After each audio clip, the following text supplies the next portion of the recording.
নমস্কাৰ বন্ধু বান্ধৱীসকল, মই মধুনাথ আৰু আপোনালোকে চাই আছে মোৰ ইউটিউব চেনেল জয় শ্ৰীৰাম এষ্ট্ৰজ্ঞান। আশা কৰোঁ আপোনালোকে ভালে কুশলে আছে। আজি মই আলোচনা কৰিবলৈ ওলাইছোঁ পুহ মাহত জন্ম হোৱা জাতক জাতিকাবোৰৰ আয়ুস কিমান আৰু তেওঁলোক কেনেকুৱা প্ৰকৃতিৰ হয় সেই বিষয়ে আলোচনা কৰিম। আহক তেন্তে বেছি পলম নকৰি আৰম্ভ কৰোঁ। প্ৰথমতে আহিছোঁ পুহ মাহত জন্ম হোৱা জাতকবোৰ কেনেকুৱা হয় সেই বিষয়ে আলোচনা কৰিম।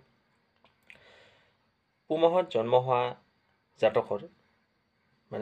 জাতকবোৰ চিন্তাশীল আৰু বিদ্বান হয়। ধৰ্মৰ ক্ষেত্ৰত এওঁলোক পৰম ধাৰ্মিক বা চৰম ধৰ্মবিদ্বেষী হয়। সহজে কাকো এওঁলোকে বিশ্বাস নকৰে। পুহ মাহত জন্ম হোৱা জাতকে সহজে কাকো বিশ্বাস নকৰে। বিশ্বাস কৰিলেও প্ৰতাৰিত হয়, এওঁলোকে ঠগ খায় বিশ্বাস কৰি। জীৱনত এবাৰহে এওঁলোকৰ বহুত অৰ্থ পোৱাৰ সম্ভাৱনা থাকে। এবাৰ এওঁলোকে বহুত অৰ্থ পাব। দাম্পত্য জীৱনত এওঁলোকৰ সুখৰ হয়। দাম্পত্য জীৱন, বৈবাহিক জীৱন সুখকৰ হয়। বিবাহৰ পাছত এওঁলোকৰ উন্নতি হোৱা দেখা যায়।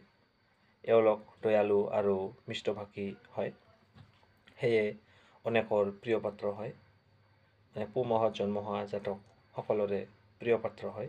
অৱশ্যে হঠাতে অন্যৰ লগত ভুল বুজাবুজিও হৈ পৰে।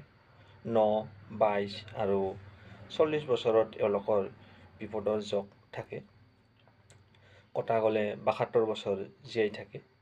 পুহ মাহত জন্ম হোৱা পুহ মাহত জন্ম হোৱা জাতিকাবোৰনো কেনেকুৱা আৰু তেওঁলোকৰ আয়ুস কিমান হ'ব।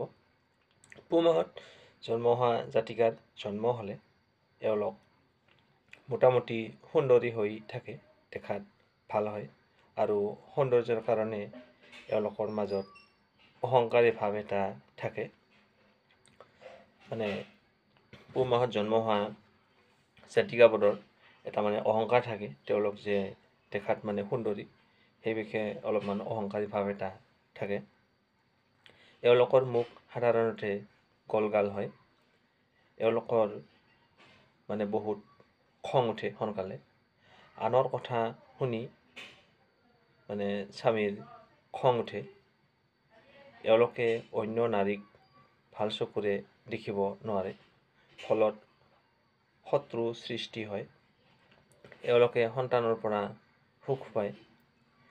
এওঁলোকৰ 2, 5, 10 আৰু 36 বছৰ বয়সত বিপদৰ ভয় থাকে।